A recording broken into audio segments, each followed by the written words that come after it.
छेना बनता, या वो उपला, अलोना, गोबरी, जो समझो आप, वो बन गया। पितरों को घी में गुड़ मिलाकर, शक्कर मिलाकर धूप देते हैं। वो धूप का प्रारंभ कहां से हुआ वो समझना।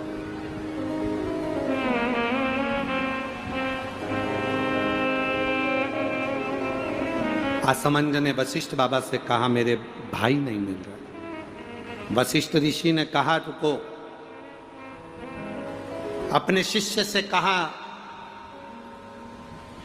नंदनी गाय का जो गोबर का कंडा बना है, छेना बना है, उसको लेकर अलोना, गोबरी, उसको लाओ। कंडे को लाया गया।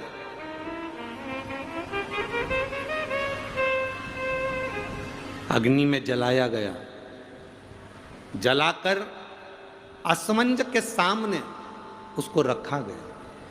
उसमें नंदनी गाय के दूध का घी बनाकर उस कंडे पर छोड़ा गया। कंडे में से जो धुआं निकला, जो धूप निकली, जो तरंग निकली, जो सुगंध निकली, वशिष्ठ बाबा ने असमंज से कहा, सुनो, ये तरंग, ये धुआं, ये गंध इस कंडे की, गाय के गोबर के कंडे की, उस घी की तरंग जहां जा रही है वहां तुम जाओ। इस तरंग, इस सुगंध के पीछे पीछे जाना, तुम्हें तुम्हारे भाई प्राप्त हो जाएंगे। असमंज उस तरंग सुगंध के पीछे पीछे पीछे पीछे पीछे पीछे खुशबू लेते हुए सुगंध धुएं के पीछे पीछे जाने लगा।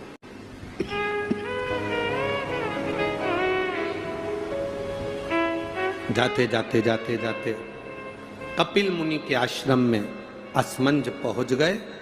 सुगंध, जो कंडे पर धूप दी थी, घी छोड़ा था, नंदनी गाय का जो घृत छोड़ा गया था, उसकी गंध से कपिल मुनि के आश्रम में राजा रुक गए।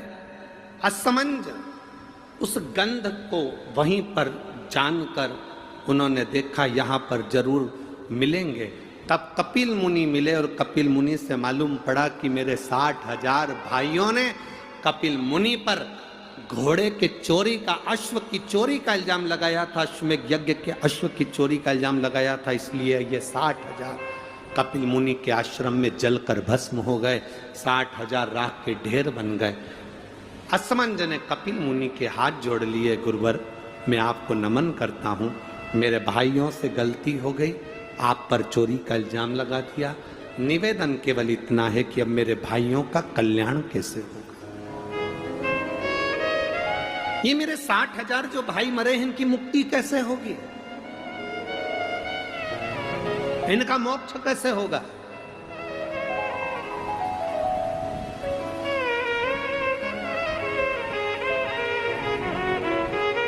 कपिल मुनि ने कहा,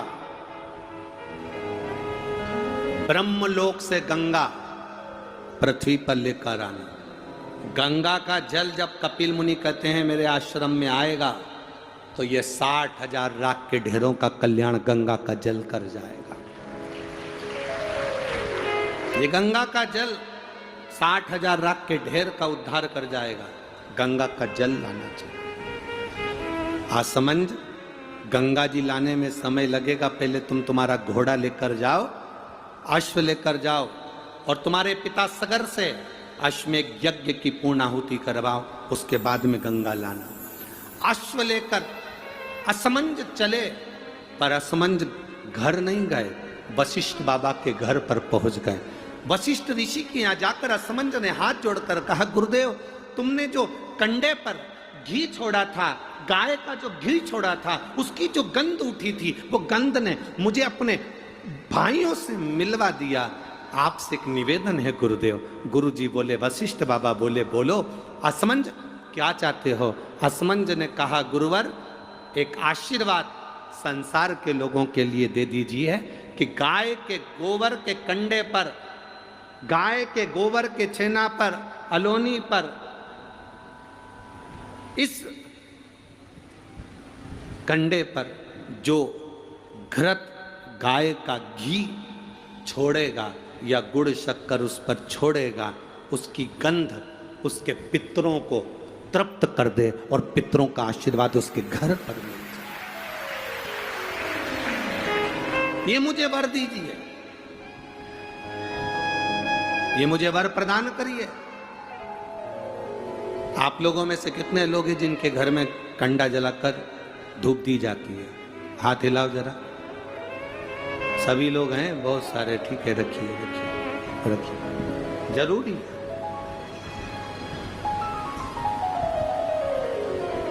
श्राद्ध पक्ष में ये दुनिया के लोग भले हंसे हमारे सनातन धर्म पर, दुनिया के लोग भले हमारे सनातन धर्म पर उंगली उठाएं कि कंडा जलाकर धूप छोड़ने से क्या पूर्वजों को मिल जाती है, घी शक्कर छोड़ने से क्या हमारे पूर्वजों को प्राप्त हो जाती है। दुनिया के लोग कितना भी हंसें, दुनिया के लोगों को ये ज्ञान होना चाहिए कि गाय के घी में, गाय के कंडे में जब अग्नि तपती है और गाय का घी जब कंडे पर डलता है तो हमारे पूर्वजों को वो तरंग प्राप्त होकर हमें वर प्राप्त होता